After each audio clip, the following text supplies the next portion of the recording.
ಪ್ರಿಯಾಂಕಾ ಖರ್ಗೆ ಅವರು police constable ಪರೀಕ್ಷೆಗೆ ಸಂಬಂಧಪಟ್ಟಂತೆ 1 ಗಂಟೆ ಕಾಲ ಪರೀಕ್ಷೆ ತಡವಾಗಿ ಆರಂಭ ಆಗಿದೆ.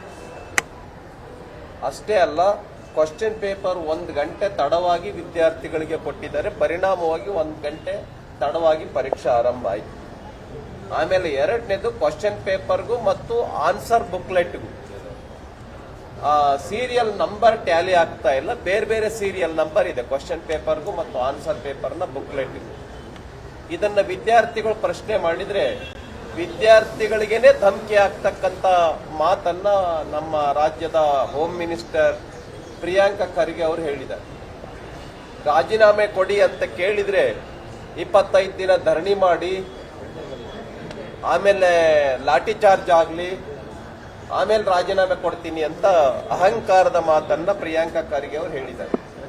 ಅಂದ್ರೆ ವಿದ್ಯಾರ್ಥಿಗಳು ನ್ಯಾಯ ಕೇಳಬೇಕು ಅಂತ ಹೇಳಿದ್ರೆ ಅವ್ರು 25 ದಿನ ಧರಣಿ ಮಾಡಬೇಕಾ? 1 ಗಂಟೆ ಯಾಕೆ ತಡವಾಗಿ ಆರಂಭ ಆಯಿತು? ಅದಕ್ಕೆ ಮೊದಲು ಉತ್ತರ ಕೊಡಬೇಕು ಹೋಮ್ ಮಿನಿಸ್ಟರ್. ತನ್ನ ಡಿಪಾರ್ಟ್ಮೆಂಟ್ ಅಲ್ಲೇ ಆಗಿರ್ತಕ್ಕಂಥ ತಪ್ಪಿಗೆ ವಿದ್ಯಾರ್ಥಿಗಳನ್ನ ಯಾಕೆ ಬಲಿ ಮಾಡ್ತಾ ಇದ್ದೀರಾ? ವಿದ್ಯಾರ್ಥಿಗಳಿಗೆ ಯಾಕೆ ಅವ್ರ ಜೀವನಕ್ಕೆ ತೊಂದರೆ ಕೊಡ್ತಾ ಇದ್ದೀರಾ? ಹಾಗಾಗಿ ಪ್ರಿಯಾಂಕಾ ಖರ್ಗೆ ಅವರು ಕೂಡಲೇ ಆ ವಿದ್ಯಾರ್ಥಿಗಳಿಗೆ ಆಗಿರ್ತಕ್ಕಂಥ ಅನ್ಯಾಯವನ್ನ ಸರಿಪಡಿಸಬೇಕು, ಮರುಪರೀಕ್ಷೆಯನ್ನ ನಡೆಸಬೇಕು. ಯಾಕೆ ಅಂತ ಹೇಳಿದ್ರೆ ಸಾವಿರಾರು ಜನ ವಿದ್ಯಾರ್ಥಿಗಳು ಮಧ್ಯದಲ್ಲಿನೇ ಪರೀಕ್ಷೆಯನ್ನ ಬಿಟ್ಟು ಬಂದಿದ್ದಾರೆ ಸೀರಿಯಲ್ ನಂಬರ್ನ ವ್ಯತ್ಯಾಸದ ಕಾರಣದಿಂದಾಗಿ. ಬಿಜಾಪುರದಲ್ಲಿ ಮತ್ತು ಹಾಸನದಲ್ಲಿ ಮತ್ತು ಬೇರೆ ಬೇರೆ ಕಡೆಗಳಲ್ಲಿ ಈ ರೀತಿ ಅಹಂಕಾರದ ಮಾತನ್ನಾಡಿ 25 ದಿನ ಧರಣಿ ಮಾಡಿ, ಲಾಠಿ ಚಾರ್ಜ್ ಆಗಲಿ, ಆಮೇಲೆ ನಾನು ರಾಜೀನಾಮೆ ಕೊಡ್ತೀನಿ ಅಂತ. ಮೊದಲು ಪ್ರಿಯಾಂಕಾ ಖರ್ಗೆ ಅವರು ನೀವು ಏನು ಧರ್ಮೇಂದ್ರ ಪ್ರಧಾನ್ ಅವ್ರಿಗೆ ಹೇಳ್ತಿದ್ರಲ್ಲ ಮುಂಚೆ ರಾಜೀನಾಮೆ ಕೊಡಿ ಅಂತ ಹೇಳಿ.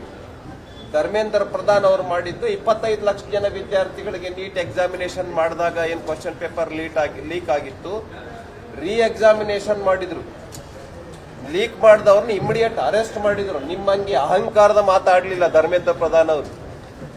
ಹಾಗಾಗಿ ಈ ರೀತಿ ಅಹಂಕಾರದ ಧೋರಣೆಯನ್ನ ಬಿಟ್ಟು ವಿದ್ಯಾರ್ಥಿಗಳ ಕ್ಷಮೆಯನ್ನ ಕೇಳಬೇಕು, ಅಹಂಕಾರದ ಮಾತಾಡಿದ್ದಕ್ಕೆ ಮತ್ತು ಕೂಡಲೇ ರಾಜೀನಾಮೆಯನ್ನು ಕೊಡಬೇಕು ಅಂತೇಳಿ ಪ್ರಿಯಾಂಕಾ ಖರ್ಗೆಗೆ ನಾನು ಆಗ್ರಹ ಪಡಿಸ್ತೇನೆ.